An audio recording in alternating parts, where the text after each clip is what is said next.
Hello everyone, my name is Dr. Harin Patel. I am an associate professor in Department of CVTS working at the UNMICRC Institute of Cardiology and Research. Today I am going to touch upon the very important topic, which is coronary artery bypass grafting. Before we embark on the presentation, I want to say a few things about the coronary artery bypass grafting. This is one of the most common major cardiac procedure performed worldwide. Nowadays, more than 400,000 surgeries are performed every year.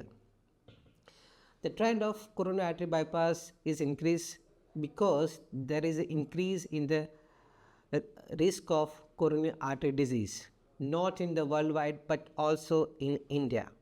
So it becomes very imperative to know about the coronary artery bypass grafting. Now let's begin. So today I'm going to talk about the coronary anatomy and also about the coronary artery disease. We also talk about the indication and the decision making of the coronary artery bypass grafting, conduit selection, operative steps, intraoperative techniques. Also we'll touch upon the on-pump versus off-pump debate, minimally invasive, robotic and hybrid strategy, and also we'll little bit talk about the outcomes, complication and long-term implication of the coronary artery bypass graft. So let's start. So before we talk about the bypass, let's start our discussion with the coronary artery anatomy. As we know that heart is supplied by the right and left coronary artery, which are the main component of the circulation. The left side of the circulation is divided into the left anterior descending artery and the left circumflex artery. The left anterior descending artery runs in the anterior interventricular groove. It is easily visible and it's a clear demarcation between the left and right ventricle. The left circumflex artery runs around the pulmonary artery and runs into the atrioventricular groove on the posterior side. It is not visible, but we can see its branches which runs in the lateral surface of the left ventricle, namely obtuse margin. We'll fondly call him OM. There are 2 to 3 obtuse marginal arteries which supply the lateral surface of the heart. The right side of the artery, right coronary artery, supplies the inferior 1/3 of the septum. The inferior 1/3 of the septum is supplied by the branches of the coronary artery. The anterior 2/3 of the septum is supplied by the left anterior descending artery and its branches, namely septal arteries. The right coronary artery also gives rise to the sinus nodal artery and the atrioventricular nodal artery. So when we talk about the coronary artery bypass graft, we need to know the anatomy thoroughly, and our goal is to bypass the obstructed artery in which the diameter is obstructed more than 70%. Coronary artery disease, which is also known as a ischemic heart disease. Coronary artery disease is the leading cause of morbidity and mortality worldwide. In India also, the prevalence of coronary artery disease has increased in the last 4 decades. Now, it is one of the most common reason of mortality in India in a non-communicable disease category. The pathophysiology of coronary artery disease includes the atherosclerosis, which is most common cause of coronary artery disease. Atherosclerosis is a accumulation of lipids, the soft smooth muscle cell, the blood components, the lipids, the fibrin in the wall of the coronary artery, and subsequently leading to thickening of the coronary artery disease and the loss of elasticity, which subsequently leads to obstruction and many times lead to rupture of the atherosclerotic plaque leads to anterior wall MI. And because of the atherosclerosis, there is a constant demand supply mismatch. Because of the plaque, because there is the obstruction, there is always short of oxygen and the nutrition to the demanding myocardium, which play a role in the symptomatology, leading to development of angina, ischemia, and infarction. When we talk about the atherosclerosis, it's become very important to know when there is a disease in the left main system. As I said earlier, the atherosclerosis play important role in the left main disease symptomatology and the pathophysiology. Also, when the proximal LED is involved, in that also atherosclerosis play important role. And when complex multivessel coronary artery disease, when more than one system of coronary artery disease is involved, it also because of the atherosclerosis. Diagnosis of coronary artery disease and the planning. So, once we know the coronary artery disease, there are certain ways to diagnose the coronary artery disease. There are non-invasive and the invasive way of diagnosing the coronary artery disease. Most common and the first step is to have a 12-lead ECG, in which we can define the occurrence of coronary artery disease in form of ST depression, ST elevation, and also by having a 2D echo, in which we can identify the regional wall abnormality. The left ventricular ejection fraction can also denote the occurrence or development of coronary artery disease. There are certain other ways also in which we can predict or identify the development of coronary artery disease, like stress imaging. When patient is asymptomatic and wants to know about the development, patient can have stress imaging also, in which patient is treadmill test is also one of them. When patient is asked to walk 6 minutes on treadmill, and then patient is evaluated with the ECG and echocardiography, which can also give us clue to development of coronary artery disease. Computed tomography, coronary angiography also promising feature in which we can identify the coronary artery disease. But having said that, the most important, the gold standard method for identifying the coronary artery disease is coronary angiography. Coronary angiography was developed by a prominent physician, namely Sones and Shile, in 1960s in Cleveland Clinic. The development coronary angiography has revolutionized the way we look at the coronary artery disease.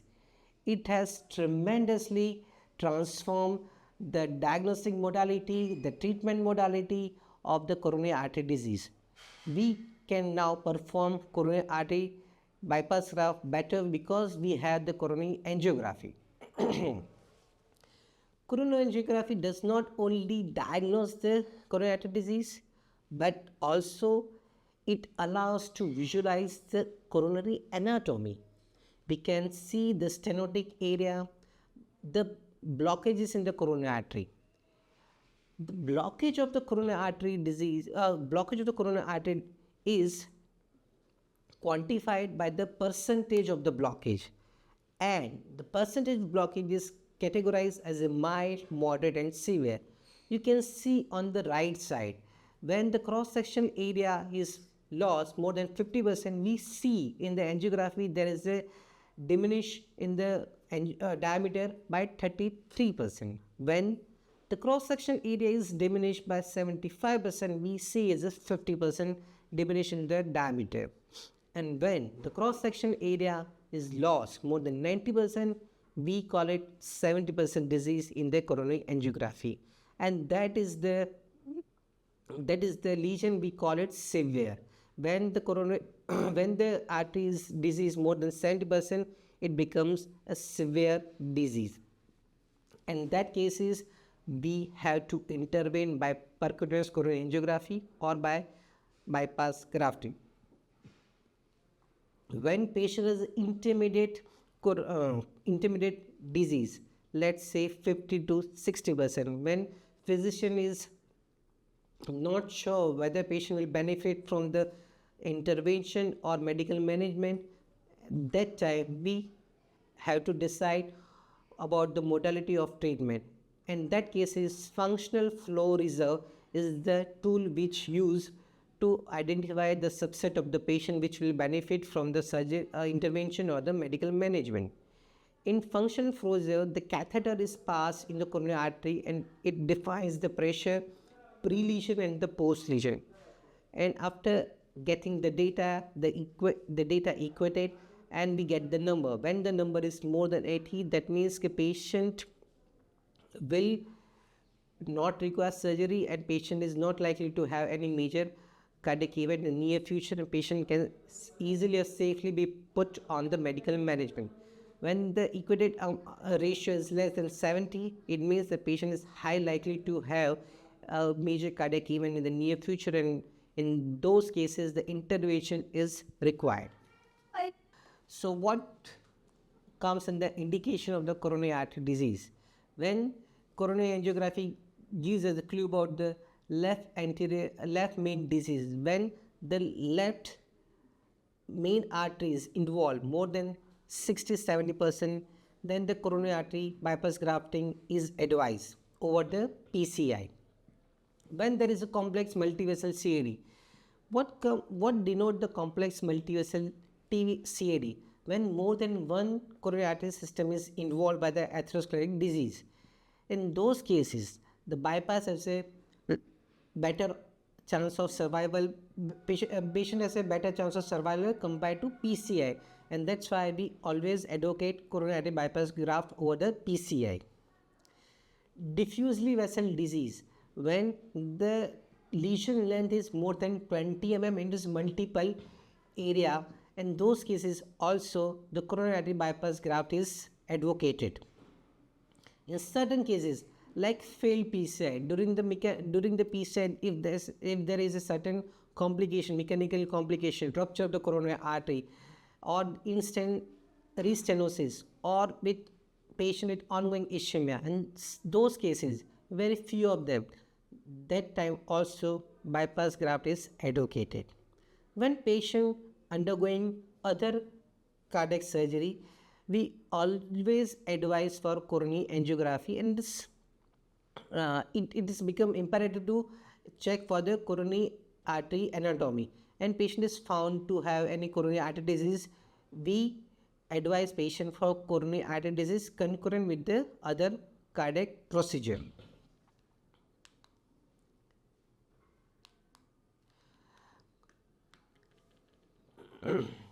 The goal of the coronary artery disease is to supply blood to the ischemic myocardium. The function, the objective is to restore the blood circulation to the myocardium in order to improve the function, to improve the viability, and to prevent the future event from the ischemic myocardium. When we talk about the coronary artery bypass graft, we had to decide about the conduit of the coronary artery bypass grafting.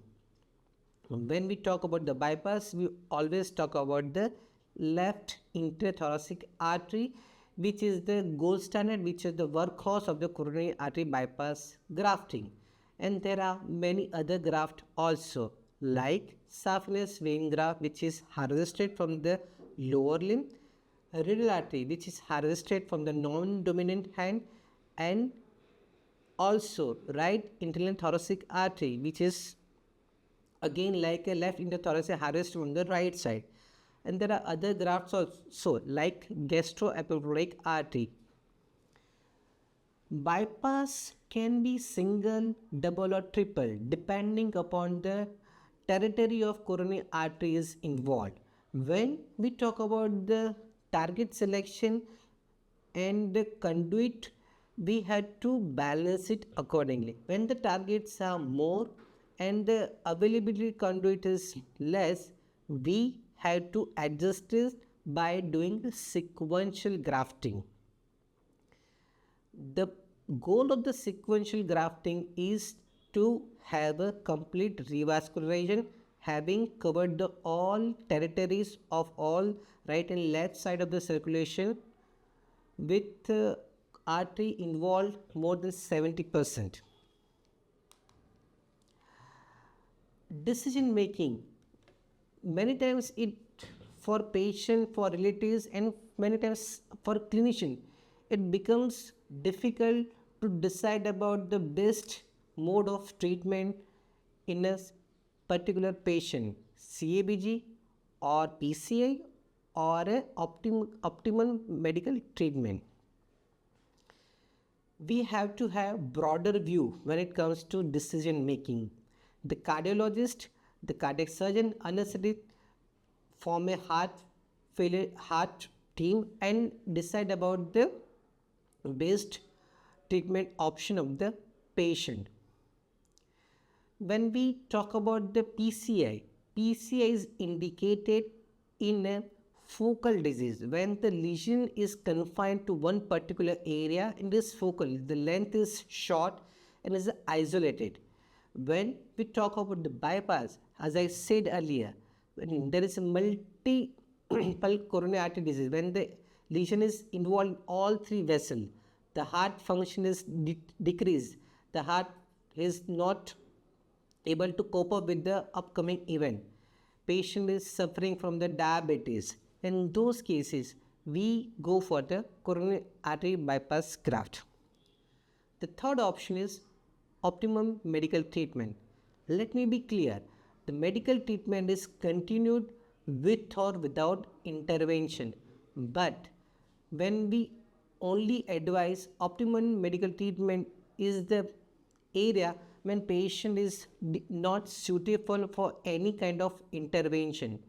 Patient's old age, suffering from the terminal cancer, having multiple other comorbidities, terminally ill cancer patient, bedridden patient, those are the patients whom we do not advocate any kind of intervention and only optimum medical treatment is advised.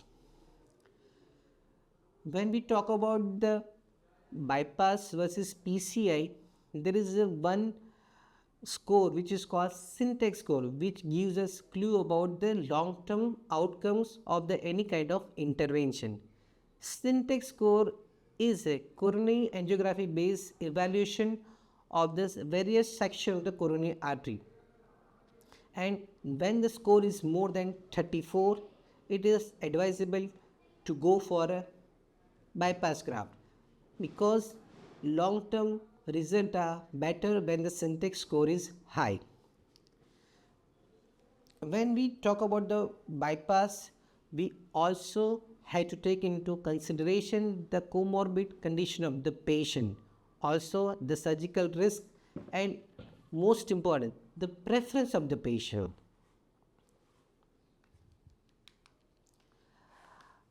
Pre-operative assessment of the patient.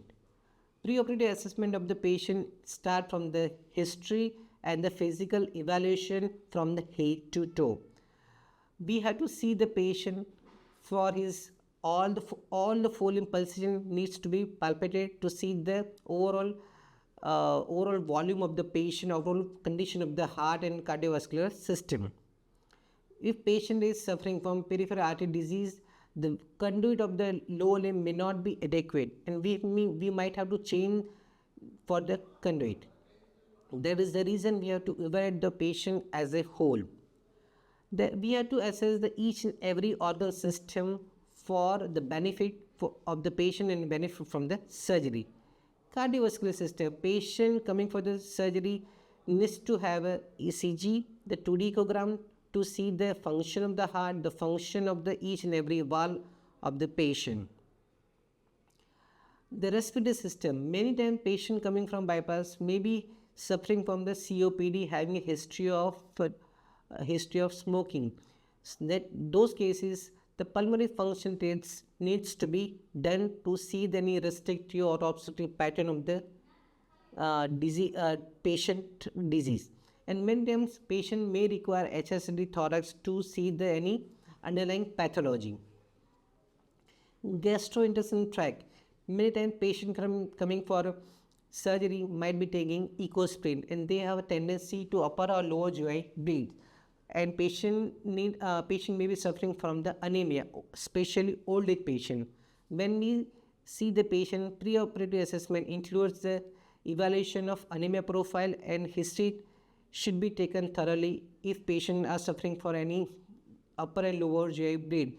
If at all it is present, pre-operative upper or lower GI endoscopy needs to be done to rule out all these complications. Renal system. Patients suffering from the uncontrolled diabetes deemed to have a high creatinine value. The renal function test needs to be optimized before the patient is taken for the surgery. Endocrinology. As I said, patient suffering from the uncontrolled diabetic may not have a good post-operative outcome. For particular reason, glycemic control needs to be taken under control. If at all it require, insulin also started. Thyroid function tests, we always and routinely check the thyroid function test before any cardiac surgery. Central nervous system. Patient coming for a surgery also suffering from the history of cardiovascular accident, may be harboring the silent cardiovascular problems. For that, we had to have carotid Doppler to rule out any carotid atherosclerotic disease. Another point, the perioperative stroke always correlate with the carotid atherosclerosis disease.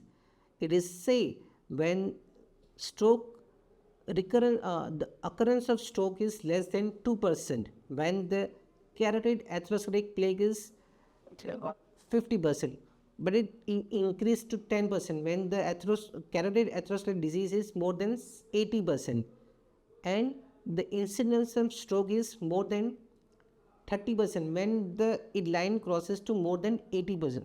So it becomes very important to evaluate the patient as a whole before any cardiac procedure, specifically coronary artery bypass grafting.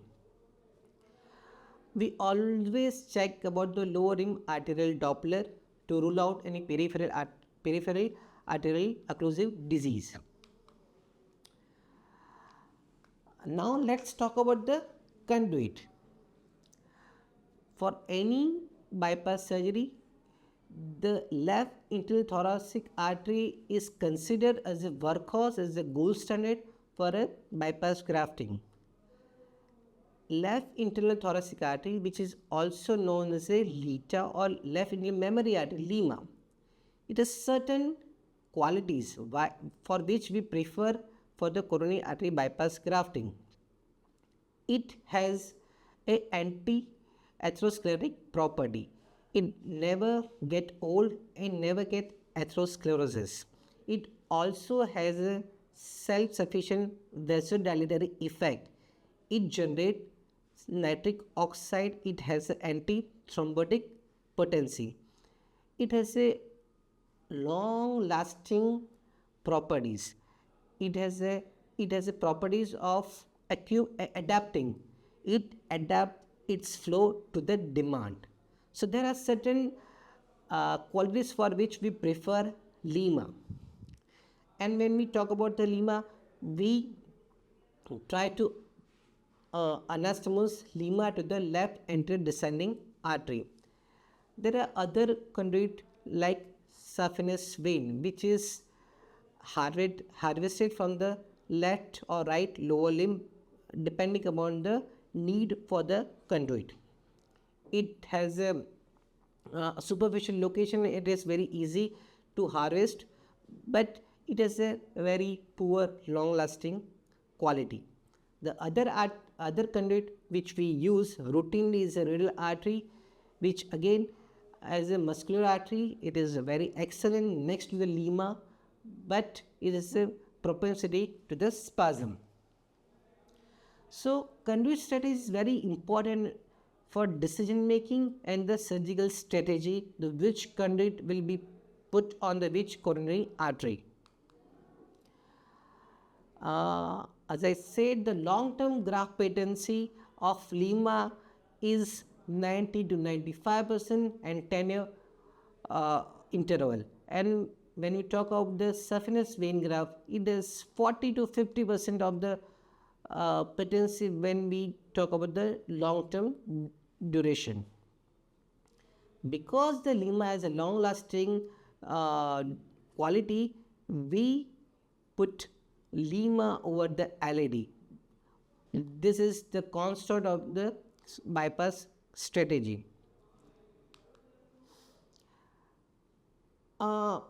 Pre-operative planning also include the surgical strategy. We always see the coronary angiography with team. We discuss our plan of the conduit harvested, by grafting strategy, the on pump strategy also decided pre-operatively. The plan of the surgery is to have a minimum lima to LAD unless it is contraindicated, which never happens. Also, going for a surgery, we always keep in mind the perioperative stroke incidence. When we decide to go for a surgery, we open the sternum, open the pericardium, and always check the aortic thickness to look for any lumpiness or any thickened aorta, which may denote the atherosclerotic disease in the aorta. In those cases, we might have to change the surgical strategy, in which we might have to go for an unaortic surgery, in which we do not manipulate the aorta. So those little things we have to keep in our mind. Perioperative stroke is high in older patient, older than 75-80 years. In those cases, the perioperative stroke is high. For those patients, we have to see all this. Otherwise, the standard fashion is to have a lima to LAD, and for a non-LAD coronaries, we can decide about the conduit like saphenous vein graft or the renal artery. The choice of the conduit is dependent on the location and the severity of lesion, the surgeon preference, the availability of the conduit, and the availability of the helping hand. Once patient is posted for surgery and patient is in operating theatre, the plan is to have a medial sternotomy, which is preferred option for all the cardiac surgery. The standard traditional bypass surgery, the medial sternotomy is done, the pericardium is open, the target vessel are checked, the aorta is palpated for its any lumpiness or thickness on atherosclerotic plaque, and the conduits are harvested. Most commonly, the left internal thoracic artery is harvested, and the saphenous vein graft is harvested from the right or left lower limb, and if required, the renal artery is harvested. Once the conduits are prepared, the heparin is given more than 200 international units per kilogram, and patient is taken on the cardiopulmonary bypass by taking the bursting on the aorta and RA, and patient is put on the bypass. The patient heart is arrested with the anticrate as well as the retroventricular cardioplegia solution. The warm cardioplegia solution is given to arrest the heart, and subsequently the distal anastomosis are performed on the arrested heart only. The proximal anastomosis are performed, and once the anastomosis are done, the aortic cross-clamp is released, the graft are DR, and the surgery is done. Now, I'm not going to go into detail at the anastomotic technique of the each every graft. We'll keep our discussion at the on-pump versus off-pump strategy. The traditional way of doing the bypass is the on-pump arrested heart. It has been considered the standard because it gives which gives surgeon to do a complete revascularization. Also, the complete revascularization is possible because the heart is arrested.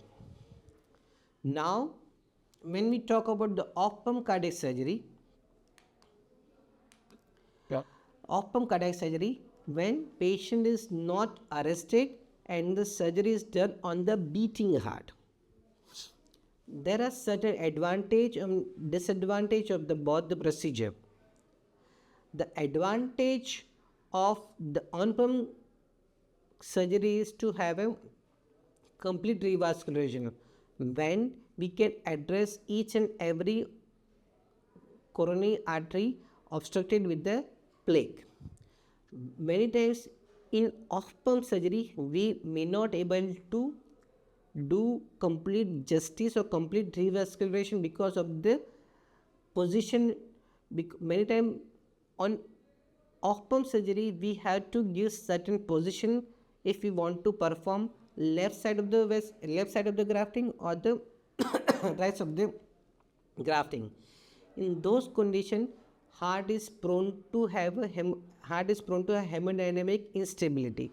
For that reason, during the off-pump surgery, we may not able to perform complete revascularization. Having said that, there are positive and negative factors of the on-pump versus off-pump surgery. On-pump surgery has a post-operative consequences of the systemic inflammatory response syndrome. The on-pump surgery has high risk of bleeding, high risk of transfusion, high risk of renal, respiratory and neurological complication compared to off-pump surgery. Off-pump surgery is quick, does not require heart to put on the pump, and it has a relatively better outcome compared to on-pump surgery. Off-pump surgery has its own challenges. It requires surgical maturity because, as I said, grafting on beating heart is difficult and requires experience, and it is prone to have an inadequate revascularization, mainly on the lateral side of the heart or the inferior side of the branch. For a stroke prevention, as I said earlier, when it comes to old age people more than 75, 80, we have to evaluate the patient pre-operatively. Many times we go for the epi-aortic ultrasound to see any lumpiness in the aorta and the atherosclerotic plaque, or many times HRCT, CT aortogram is done to see the patient having any aortic plaque, which may hamper the complete revascularization. Patient may have a chance of perioperative stroke. Now let's talk about the minimal invasive bypass grafting. The approach is to have a left internal thoracotomy from the 4th or 5th intercostal space or from the mini sternotomy. For mini bypass, we have to have a patient selection. Patient with diffusely disease, patient the coronary artery less than 1.5 mm, female patient, obese patient, and patient with the intramyocardial artery are not suitable for a mini CABG. Patient with multiple coronary artery disease are also not advised for a mini CABG. There are certain benefit of the mini CABG. The sternum is not open, so there is a quick recovery, the pain is reduced, the respiratory compliance is also improved, so recovery is quick, the pain is reduced, the blood loss is minimum. So there are certain advantage of the having a mini CABG. On the other side, mini CABG requires steep learning curve. The patient selection is very important. Hybrid coronary vascularization is a novel concept of doing a bypass. When it comes to doing a bypass, the lima to LED grafting is done and the non-LED coronary artery are addressed through the PCI. The idea behind the hybrid coronary vascularization is to minimize the operative time and to have a quick recovery. Ideal candidates are the multivessel coronary artery disease patient, suitable non-LED lesion for PCI and high value of lima to LED. Lima to LED is preferred when the proximal left anterior descending artery is obstructed significantly. And for that we require coordinated heart team for planning and execution, and also patient require robust perioperative antithrombotic management in view of the percutaneous intervention. Complication. For each and every cardiac complication, the complications set are like bleeding. There is a high chance of bleeding post-operative because of the heparin which give during the intraoperation, because of the protamine reversal is not adequate for each and every patient. There is always chance of occurrence of atrial fibrillation. Atrial fibrillation is common up to 30% of the patient. It is common in the old age, COPD patient, and the patient with the coronary artery disease in the right side of the circulation. Perioperative stroke is also common in the old age population. Low cardiac output syndrome, the respiratory complication, the perioperative renal complication is also few of them. Perioperative MI is also one of the complication happens during the coronary artery disease when the vessels are very bad, diffusely disease, when we have to do endarterectomy. Those are the patient they are going to have perioperative MI in which require prolonged post-operative ventilation and post-operative ICU stay. Late complication is the occurrence of the angina symptoms. Late complication occurs because of the incomplete revascularization or inadequate revascularization. Patient comes back with the recurrence of the same symptoms for which patient had undergone a coronary artery bypass grafting. SCG graft is prone to disease, and that's why it is not regarded as an ideal conduit for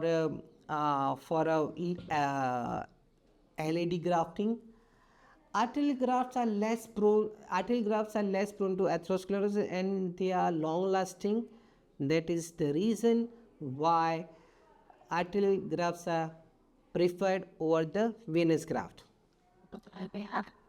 Secondary prevention to have a dual antiplatelet therapy to prevent the recurrent thrombotic occlusion.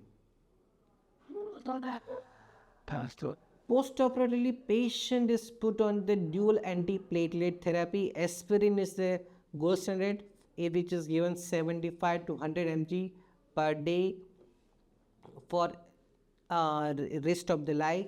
The another clopidogrel, which is CP2B inhibitor, is also advocated when the condition is bad and patient is suffering diffuse disease. Beta blocker for secondary prevention of heart failure, ACE inhibitor, calcium channel blocker are advocated for the post-operative hypertension management. Post-operative management include the early mobilization, structural rehabilitation to get back patient to its normal routine life. Post-operative dietary reference are done to advise the balanced diet for the patient. High protein, high calorie, low carb diet is advocated for the patient for better and quick recovery. Post-operatively also glycemic control is necessary for a better wound management and better quality of life. Thank you.